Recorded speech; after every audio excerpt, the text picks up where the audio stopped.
ನಮಸ್ಕಾರ ಅಧ್ಯಕ್ಷರೇ. ನಮಸ್ತೆ. ಇವತ್ತು ಅರಸೀಕೆರೆ ನಗರಸಭೆಯಲ್ಲಿ ಅಧ್ಯಕ್ಷರಾಗಿ ಕಾರ್ಯನಿರ್ವಹಿಸ್ತಾ ಇದ್ದೀರಾ. ಈಗಾಗಲೇ 2ನೇ ಬಾರಿಯಾಗಿ 3ನೇ ಬಾರಿಗೆ ಕಾಲಿಟ್ಟಿದ್ದೀರಾ. ನಗರದ ಸ್ವಚ್ಛತೆ ಮತ್ತು ಇದ್ರ ಬಗ್ಗೆ ಯಾವಾಗ ನಡೀತಾ ಇದೆ, ನೀವು ಬಂದ ಮೇಲೆ ಯಾವ ಥರ ನಡೀತಾ ಇದೆ ಇವಾಗ? ಸರ್, ನಗರಸಭೆಯಲ್ಲಿ ಸ್ವಚ್ಛತೆ ಬಗ್ಗೆ ಮೊದಲು ಬೆಳಗ್ಗೆ 6 ಗಂಟೆಗೆ ಬಂದು ಅಟೆಂಡೆನ್ಸ್ ಹಾಕಿ ಅವರು 9:30ವರೆಗೂ ಅವರು ಕೆಲಸ ನಿಲ್ಲಿಸೋಗಿ ಬಂದು ತಿಂಡಿ ಮಾಡ್ಕೊಂಡು ಹೋಗೋಂಥ ಕೃತಿ ಇತ್ತು. ಈಗ ಏನು ಮಾಡಿದ್ದೀನಿ, ಬೆಳಗ್ಗೆ 6:30ಗೆ ಬಂದು ಅವರು 9:30ವರೆಗೂ ಕೆಲಸ ಮಾಡೋಬೇಕು. ಅದ ನಂತರ ಮಾನವ ದೃಷ್ಟಿಯಿಂದ ಅವರು ನಮ್ಮಂಗೆ ಮನುಷ್ಯರು ಅನ್ನೋ ದೃಷ್ಟಿಯಿಂದ ನಾವು ಅವ್ರಿಗೆ ಅವರು ಆರೋಗ್ಯ ಬಗ್ಗೆ ಚಿಂತಿಸಬೇಕು ಅನ್ನೋ ಒಂದೇ ಕಾರಣದಿಂದ ಅವ್ರಿಗೆ ಹೋಗಿ 2ರಿಂದ 3 ಗಂಟೆ ರೆಸ್ಟ್ ತೊಗೊಂಡು ಅವ್ರು ಬಂದು ನಂತರ ನಮ್ಮಲ್ಲಿ ಉಪಹಾರದಲ್ಲಿ ಊಟ ಮಾಡ್ಕೊಂಡು ಮತ್ತೆ 2 ಗಂಟೆಗೆ ಅವ್ರು ಹೋದರೆ ಮತ್ತು 5:30ವರೆಗೂ ಅವರು ಫೀಲ್ಡಲ್ಲಿ ಕೆಲಸ ಮಾಡ್ತಾರೆ. ಇದು ಒಂದು ಬದಲಾವಣೆ ತಂದಿದೆ ಈ ಕೆಲಸವನ್ನು. ಅರಸೀಕೆರೆ ನಗರಸಭೆ ವ್ಯಾಪ್ತಿಯಲ್ಲಿ ಎಷ್ಟು ಬೋರ್ಗಳಿದ್ದಾವೆ? ನಾವು ಈಗ ಅರಸೀಕೆರೆ ನಗರಸಭೆ ವ್ಯಾಪ್ತಿ ಬೋರ್ಗಳು ಬಗ್ಗೆ ನಾವು, ಯಾಕಂದರೆ ನಮಗೆ ಫ್ಲೋರೈಡ್ ಮುಕ್ತವಾಗಿ ಆಗಬೇಕು ಅನ್ನೋ ದೃಷ್ಟಿಯಿಂದ ನಾವು ಬೋರ್ವೆಲ್ ಬೋರ್ಗೆ ಒತ್ತು ಕೊಡಲ್ಲ. ಯಾಕಂದ್ರೆ ನಮಗೆ ಈಗಾಗಲೇ ನಮಗೆ ನದಿ ಮೂಲದಿಂದ ನೀರು ಬರ್ತಾಯಿದೆ. ಹಂಗಾಗಿ ಸಫಿಷಿಯೆಂಟಾಗಿ ಜನಕ್ಕೆ ಆರೋಗ್ಯ ದೃಷ್ಟಿಯಿಂದ ನಾವು ಹೇಮಾವತಿ ನೀರು ನಾವು ಸಮರ್ಪಕವಾಗಿ ಕೊಡ್ತಾಯಿದ್ವಿ. ಇಲ್ಲಿ ಗನ್ನಿಗಡದಿಂದನೇ? ಹೌದು, ಗನ್ನಿಗಡದಿಂದ ಸಮರ್ಪಕವಾಗಿ ಕೊಡ್ತಾಯಿದ್ವಿ. ನಮಗೆ ತಿಳಿದ ಬಂದಾಗೆ ಆಗಾಗ್ಗೆ ಹೋಗ್ತಾ ಇದ್ದಾರೆ ಗನ್ನಿಗಡ ಇದಕ್ಕೆ ಹೋಗಿ ಅಲ್ಲಿಂದ ನೀರಿಂದು ಯಾವ ಥರ ಇದೆ, ಸ್ವಚ್ಛತೆ ಇದೆಯಾ, ನೀರು ಯಾವಾಗ ಬರುತ್ತೆ, ಏನಾಗಿದೆ, ಅದ್ರ ಬಗ್ಗೆ ಎಲ್ಲ ಈಗಾಗಲೇ ನೋಡ್ದಂಗೆ ಕೂಲಂಕುಷವಾಗಿ ಅದ್ರ ಬಗ್ಗೆ ಹೋಗಿ ನೇರವಾಗಿ ಅಲ್ಲಿರೋ ಒಂದು ಯಾರು ಕೆಲಸಗಾರಿದ್ದಾರೆ ಅವ್ರಿಗೆಲ್ಲ ಮಾಹಿತಿ ಕೊಟ್ಟು ಬರ್ತಾ ಇದ್ದಾರೆ ಇದೇ ಥರ ಮಾಡಿ ಅಂತ. ಹೌದು, ಗನ್ನಿಗಡದಿಂದ ಏನು ಇವತ್ತು ನಿಮಗೆ ಇರ್ತಾರೆ. ಈಗ ಹೊಸದಾಗಿ ಅಲ್ಲಿಗೆ ಏನು ನಮಗೆ ಮೋಟರ್ಸ್, ಯಾಕಂದರೆ ನಮ್ಮ ಸ್ಕೀಮಾಗಿ 10 ವರ್ಷ ಆಯಿತು. ಹಂಗಾಗಿ ಆ ಮೋಟರ್ಸ್ಗಳು, ಪಂಪ್ಗಳು ಇವೆಲ್ಲ ಶಕ್ತಿ ಕಳ್ಕೊಂಡಿರ್ತವೆ.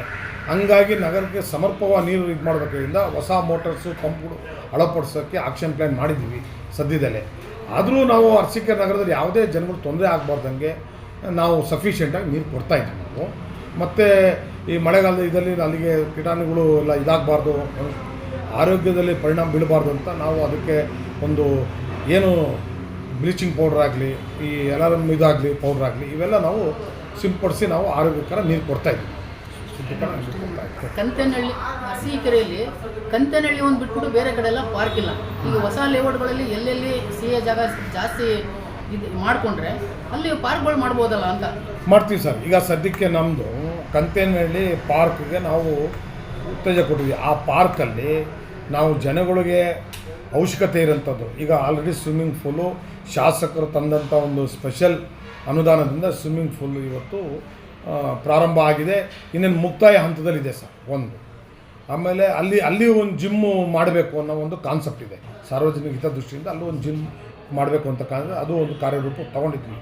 ಪಾರ್ಕು ಈಗಾಗಲೇ ಹಿಂದೆ ನಾನು ನಗರಸಭಾ ಅಧ್ಯಕ್ಷ ಇದ್ದಾಗಲೇ ನಾನು ಮೈನರ್ ಇರಿಗೇಷನ್ ಡಿಪಾರ್ಟ್ಮೆಂಟಿಂದ ಆ ಪಾರ್ಕನ್ನು ವಹಿಸ್ಕೊಂಡು ನಾವು ಒಂದು ಸಾರ್ವಜನಿಕ ಉಪಯೋಗಕ್ಕೋಸ್ಕರ ಆಗೋಂಥದ್ದು ಕೆಲಸ ಕಾರ್ಯಗಳು ಮಾಡಿಬಿಟ್ಟಿದ್ವಿ.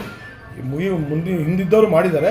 ನಾವೀಗ ಅದಕ್ಕೆ ಮತ್ತೆ ಉತ್ತೇಜನ ಕೊಟ್ಟು ಈಗ ಎಕ್ಸ್ಟ್ರಾ ನಾವು ಕೆಲಸ ಮಾಡಿಸ್ತಾ ಇದ್ದೀವಿ. ಶೌಚಾಲಯ ಆಗಲಿ, ಅಲ್ಲಿ ಸಾರ್ವಜನಿಕ ಶೌಚಾಲಯ ಆಗಲಿ, ಮಕ್ಕಳು ಆಟ ಆಡೋದಾಗಲಿ, ಜಿಮ್ ಆಗಲಿ, ಮತ್ತು ಸ್ವಿಮ್ಮಿಂಗ್ ಪೂಲ್ ಆಗಲಿ, ವಿಶ್ರಾಂತಿ ಇಂಥವೆಲ್ಲ ಸವಲತ್ತುಗಳು ಸಾರ್ವಜನಿಕ ಕೊಡಬೇಕು ಅನ್ನೋ ಒಂದು ಕಾನ್ಸೆಪ್ಟಲ್ಲಿ ಮಾಡ್ತಾಯಿದ್ವಿ. ನಗರಸಭೆ ವ್ಯಾಪ್ತಿಯಲ್ಲಿ ಏನು ಇವತ್ತು ಆಟೋ ಬರ್ತಾ ಇದೆ ಕಸ ಎಲ್ಲ ಎತ್ಕೊಂಡು ಹೋಗೋದಕ್ಕೆ, ಕೆಲವೊಂದು ಕಡೆ ಕರೆಕ್ಟಾಗಿ ಬರ್ತಾ ಇದ್ದಾರೆ. ಕೆಲವೊಂದು ಹೋಟ್ಲುಗಳಿಗೆ ಹೋಗಿ ಕಸ ಹಾಕ್ಸ್ಕೋಬೇಕಾದ್ರೆ ಕೆಲವೊಂದು ಹತ್ತಿರ ಸಣ್ಣ ಪುಟ್ಟ ಹೋಟ್ಲುಗಳು ಬಿಟ್ಟು ಬರ್ತಾ ಇದ್ದಾರೆ. ಇದು ಯಾರು ವ್ಯಾಪಾರಸ್ಥರು ಅದ್ರ ಬಗ್ಗೆ ತೂರ್ತಾ ಇದ್ದಾರೆ, ಅದ್ರ ಬಗ್ಗೆ ನಿಮ್ಮ ಅಭಿಪ್ರಾಯ? ಇಲ್ಲ, ಆ ಥರ ಒಂದು ನಮಗೆ ಕಂಪ್ಲೇಂಟ್ಸ್ ಬಂದರೆ ನಾವು ಅದು ಅಟೆಂಡ್ ಮಾಡಿ ನಾವು ಅವ್ರಿಗೆ ಬುದ್ಧಿ ಹೇಳಿ, ಯಾವುದೇ ಕಾರಣಕ್ಕೂ ಸಣ್ಣ ಹೋಟ್ಲು ಅದು ಒಂದೇ, ದೊಡ್ಡ ಹೋಟ್ಲು ಒಂದೇ.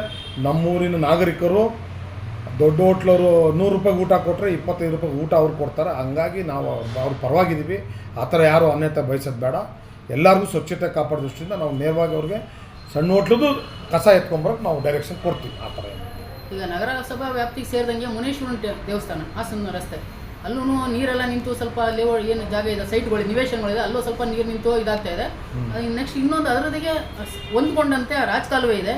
ಆ ರಾಜಕಾಲುವೆಲ್ಲೇ ಪ್ಲಾಸ್ಟಿಕ್ ಬಾಟ್ಲಿ ಇವೆಲ್ಲ ಜಾಸ್ತಿ ಬಿದ್ದಿರೋದ್ರಿಂದ ನೋಡೋರಿಗೆ ಒಂದು ಸ್ವಲ್ಪ ಕಸ ಅನಿಸುತ್ತೆ. ಆಮೇಲೆ ರೈಲ್ವೆ ಅಂಡರ್ ಬ್ರಿಡ್ಜು ಏನು ರಾಜಕಾಲುವೆ ಇದೆಯಲ್ಲ ಅದೊಂದು ಸ್ವಲ್ಪ ಕ್ಲೀನ್ ಮಾಡಿಸೋದಲ್ಲಿ ಮುಂದಿನ ನಿಮ್ಮದು ನಡೆ ಹೇಗೆ ಅಂತ ಅದ್ರ ಬಗ್ಗೆ ನೀವು ಕೇಳಿದ ಪ್ರಶ್ನೆ ನಾವು ಆಲ್ರೆಡಿ ಇದು ಇಂಪ್ಲಿಮೆಂಟ್ ಮಾಡಿ ನಗರೋತ್ಥಾನದಲ್ಲಿ 1,30,30,00,000 ರೂಪಾಯಿ SCP ಲ್ಯಾಂಡ್, ಅಂದರೆ ಅಲ್ಲಿ ಪರಿಷ್ಠ ಪಂಗಡ ಇರೋಕ್ಕಾರೆ ಯೂಸ್ ಮಾಡಬೇಕು ಅನ್ನೋ ಒಂದು ಹಳ್ಳ. ಅದಕ್ಕೀಗ ಆಲ್ರೆಡಿ ಟೆಂಡ್ರು ಆಗಿದೆ, ಒಂದು ಕಂಪ್ನಿ ಟೆಂಡ್ರು ಆಗಿದೆ. ಮೊನ್ನೆ ಈಗ ನಾವು ರೈಲ್ವೆ ಇಲಾಖೆಗೆ ಬಂದು ನಿಮ್ಮ ವ್ಯಾಪ್ತಿ ಬೌಂಡ್ರಿ ತೋರಿಸಿ ಅಂತ ಹೇಳಿದ್ವಿ. ಅವ್ರು ತೋರಿಸಿದ ತಕ್ಷಣ ಈಗ ಆಲ್ರೆಡಿ ಇನ್ನು ಒಂದು ವಾರದೊಳಗೆ ಆ ರಾಜಕಾಲುವೆ ಕೆಲಸ ಸ್ಟಾರ್ಟ್ ಆಗುತ್ತೆ. ಇನ್ನು ಒಂದು ವಾರದೊಳಗೆ ರಾಜಕಾಲುವೆ ಕೆಲಸ ಸ್ಟಾರ್ಟ್ ಆಗ್ತದೆ. ಆಮೇಲೆ ಇನ್ನೊಂದು, ಈಗ ಎಲ್ಲ ಕಡೆ ಏನಾಗಿದೆ ಅಂದರೆ ನೀರಿಂದಿರ್ಬೋದು, ಇದೆಲ್ಲ ಫೆಸಿಲಿಟಿ ಹೇಗಿದೆ. ಕೆಲವೊಂದು ಕಡೆ ನೀರು ಜಾಸ್ತಿ ಬಂದು ಸೋರಿಕೆ ಆಗೋದು ಇದೆ, ಕೆಲವೊಂದು ಕಡೆ ನೀರಿಲ್ಲದಲ್ಲೂ ಇರೋಂಗಿದೆ. ಅದ್ರ ಬಗ್ಗೆ ಒಂದು ಸ್ವಲ್ಪ ಗಮನ ಹರಿಸಿದ್ರೆ ಒಳ್ಳೆಯದು. ಹೌದು, ಇಲ್ಲ ಅದು ನಮ್ಮ ಗಮನ ಇದೆ. ಕೆಲವು ಕಡೆ ನೀರು ಜಾಸ್ತಿಯಾಗಿ ಹೋಗೋಂಥದ್ದು ಕ್ರಮ ಇದೆ, ಕೆಲವು ಕಡೆ ಕಡಿಮೆ ಇರೋದಿದೆ. ಅಂಥದಕ್ಕೆ ಏನು ಮಾಡಿದ್ದೀವಿ ಅಂದರೆ, ಕೆಲವು ಸ್ಕೀಮಲ್ಲಿ ಹಿಂದೆ ಮಾಡಿದಂಥ ಸ್ಕೀಮಲ್ಲಿ ನಮ್ಮದು 24x7 ಅನ್ನೋ ಒಂದು ಸ್ಕೀಮ್ ಮಾಡಿದ್ದು. ಆ ಒಂದು ಇದು ಈ ಅರ್ಸಿಕೆರೆ ಕಾನ್ಸೆಪ್ಟ್ಗೆ ಹೊಂದ್ಕೊಂಡಿರೋದ್ರಿಂದ ನಮ್ಮ 3 ಇಂಚು ಲೈನ್ಗಳು ಪ್ರೊವೈಡ್ ಮಾಡಿದ್ದೇವೆ ಅವರು ಕಿಲೋಮೀಟರ್ ಗಟ್ಟಲೆ. ಈಗ ನೀವು ಹೇಳೋಂಥ ಒಂದು ಕಂಪ್ಲೇಂಟು ಫುಲ್ಫಿಲ್ ಆಗಬೇಕಾದ್ರೆ ಅದೇ ನಾವು ವಾಟರ್ ಸಪ್ಲೈ ಇದರಲ್ಲಿ ಸುಮಾರು ಹಂತ ಒಂದು 60-70 ಲಕ್ಷ ರೂಪಾಯಿ ಅದಕ್ಕೂ ಅಂತ ಸೀಮಿತವಿಟ್ಟಿದ್ವಿ. 3 ಇಂಚ್ ಲೈನ್ ಏನಿತ್ತು ಅದು 6 ಇಂಚ್ ಲೈನು ರೈಸ್ ಮಾಡಿ ಸಬ್ ಲೈನ್ಗಳು ನಾವು ಮಾಡ್ತಾಯಿದ್ವಿ. ಎಕ್ಸಾಂಪಲ್ಗೆ ಈಗ ಹಾಸನ ರೋಡಲ್ಲಿ ಕೆಲಸ ಸ್ಟಾರ್ಟ್ ಆಗಿದೆ. ಹಾಸನ ರೋಡಲ್ಲಿ ಕೆಲಸ ಸ್ಟಾರ್ಟ್ ಆಗಿದೆ. ನೆಕ್ಸ್ಟ್ ಉಳ್ಳ್ಯಾರ್ ರೋಡ್ ಇದೆ, ಬಸವೇಶ್ವರ ಕಾಲೋನಿ ಇದೆ. ಯಾಕಂದರೆ ಕೆಲವು ಕಡೆ ದಿಬ್ಬ ಇರೋ ಕಡೆಗೆ ನೀರು ಕಡಿಮೆ ಹೋಗುತ್ತೆ, ಡೌನ್ ಇರೋ ಕಡೆ ನೀಡಿರುತ್ತೆ. ಮತ್ತು ರೈಸಿಂಗ್ ಲೈನು 3 ಇಂಚ್ ಇರೋದ್ರಿಂದ ಅದಕ್ಕೆ ಒಂದೇ ಪ್ರೆಸರಲ್ಲಿ ಹೋಗಬೇಕಾಗುತ್ತೆ. ಅದಕ್ಕೆ 6 ಇಂಚಿಂದು ರೈಸ್ ಮಾಡಿ ಸಬ್ ಲೈನ್ಗಳು ಕೊಡ್ತಾಯಿದ್ವಿ. ಅದು ಶೀಘ್ರ ಅದು ಒಂದು ಪರಿಹಾರ ಆಗುತ್ತೆ. ಆಲ್ರೆಡಿ ಕರೆದಿದ್ದು ನಾವು ಟೆಂಡರ್ ಕರೆದಿದ್ದು. ಆಮೇಲೆ ಎಲ್ಲೆಲ್ಲಿ BH ರೋಡು ಮತ್ತು ಸಿಮೆಂಟ್ ರೋಡು ಈಗ ಹೊಸದಾಗಿ ಬಂದಿರೋದು, ಹೊಸ ಟಾರ್ ಮಾಡಿದಾಗ ಚರಂಡಿಗಳು ಜಾಸ್ತಿಯಾಗಿ ಓಪನ್ ಆಗಿದೆ. ಅದೊಂದು ಸ್ವಲ್ಪ ಕೈಗೆ ಎತ್ಕೊಂಡ್ರೆ ಒಳ್ಳೆಯದು ಕಾಮಗಾರಿಗಳನ್ನ. ಇಲ್ಲ, ನಾವೀಗ ರಸ್ತೆ ಎಲ್ಲಿ ಮಾಡ್ತಾಯಿದ್ದೀವಿ, ಎಲ್ಲಿ ರಸ್ತೆ ತಗ್ಗಿದೆ ಅಲ್ಲಿ ನಾವು ಈಗ ಡ್ರೈನೇಜ್ಗಳೆಲ್ಲ ನಾವು ಮಾಡ್ತಾಯಿದ್ದೀವಿ. ನಗರ ತಾಣದಲ್ಲಿ ಡ್ರೈನೇಜಲ್ಲಿ ಸುಮಾರು ನಮಗೆ ಊರು ಮಧ್ಯಭಾಗದಲ್ಲಿ ಎಲ್ಲ ಡ್ರೈನ್ಗಳು ಮುಗ್ದು ಹೋಗುತ್ತೆ. ಆಮೇಲೆ ಅದ್ರ ಜೊತೆಗೆ ಯು ಜಿ ಡಿ ಏನು ಕನೆಕ್ಷನ್ ಇದೆಯಲ್ಲ, ಅದು ಸ್ವಲ್ಪ ಕೆಲವೊಂದು ಕಡೆ ಏರುಪೇರು ಆಗ್ತಾ ಇದೆ. ಹೊಸ ಯು ಜಿ ಡಿ ಏನಾದರೂ BH ರೋಡಲ್ಲಿ ಹೊಸ ಯು ಜಿ ಡಿಗಳು ಇಲ್ಲ, ಆ ಥರ ಏನಿಲ್ಲ. ಕೆಲವು ಲಿಂಕ್ ಕೊಡಬೇಕು. ಇದು ಈಗಿರೋ ಲೈನಲ್ಲಿ ಸಮರ್ಪಕವಾಗಿ ನಮ್ಮ SDP ಲ್ಯಾಂಡಿಗೆ ಹೋಗ್ತಾ ಇದೆ ನೀರು.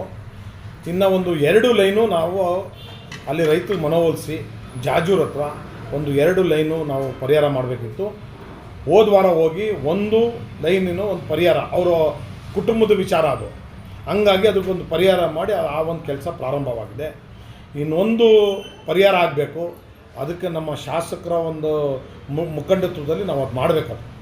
ಹಂಗಾಗಿ ಅವರು ಅದಾದ ತಕ್ಷಣ ಅದು 2 ಲೈನ್ ಕ್ಲೇನ್ ಆದರೆ ಎಂಟೈರ್ ಅರಸೀಕೆರೆ ಟೌನ್ದು SDP ಲ್ಯಾಂಡಿಗೆ ನೀರು UGD ಲೈನ್ ಹೋಗೋದು ಯಾವುದೇ ಸಂಶಯ ಇಲ್ಲ. ಒಳ್ಳೆ ಸ್ಕೀಮ್. ಧನ್ವಂತರಿಯಿಂದ ಅಪ್ ಟು ತಾಲೂಕು ಆಫೀಸ್ವರೆಗೂ ಮೇನ್ ಲೈನಲ್ಲಿ ಎಲ್ಲೂ UGD ಕನೆಕ್ಷನ್ ಇಲ್ಲ ಅಂತಾರೆ.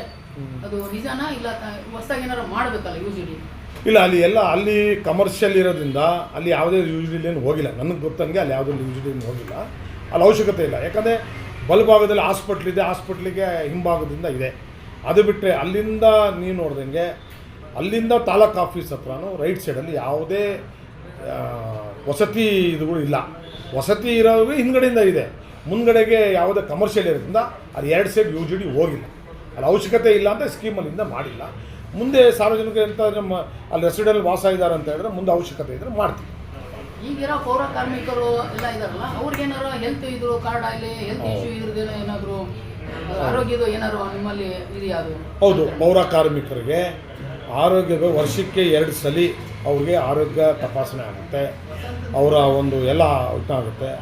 ಮತ್ತು ಅವ್ರಿಗೆ ಇವತ್ತು ಇತಿಹಾಸದಲ್ಲಿ ಇವತ್ತು ಅವ್ರಿಗೆ ನಿವೇಶನ ಕೊಡಬೇಕು ಅನ್ನೋ ಒಂದು ನಮ್ಮ ಶಾಸಕರವರು ದೊಡ್ಡ ನಿರ್ಧಾರ ಮಾಡಿ ಹಿಂದೆ ಕೊಟ್ಟಂಥ ಜಾಗದಲ್ಲಿ ಅಲ್ಲಿ ಮನುಷ್ಯ ಯೋಗ್ಯ ಮಾಡೋಕ್ಕಿಲ್ಲ. ಆ ಎಲ್ಲ 2 ಎಕರೆ ಜಾಗದಲ್ಲೂ ಬಂಡೆ ಹಾಸ್ತಿರೋದ್ರಿಂದ ಮೈನ್ಸ್ ಆ್ಯಂಡ್ ಜ್ಯುವೆಲರ್ಸ್ ಅವರು ಅಲ್ಲಿ ಮನುಷ್ಯ ಇರೋಕ್ಕಾಗಲಾದಷ್ಟು ಬೇರೆ ಜಾಗವನ್ನು ಗುರುತಿಸಿ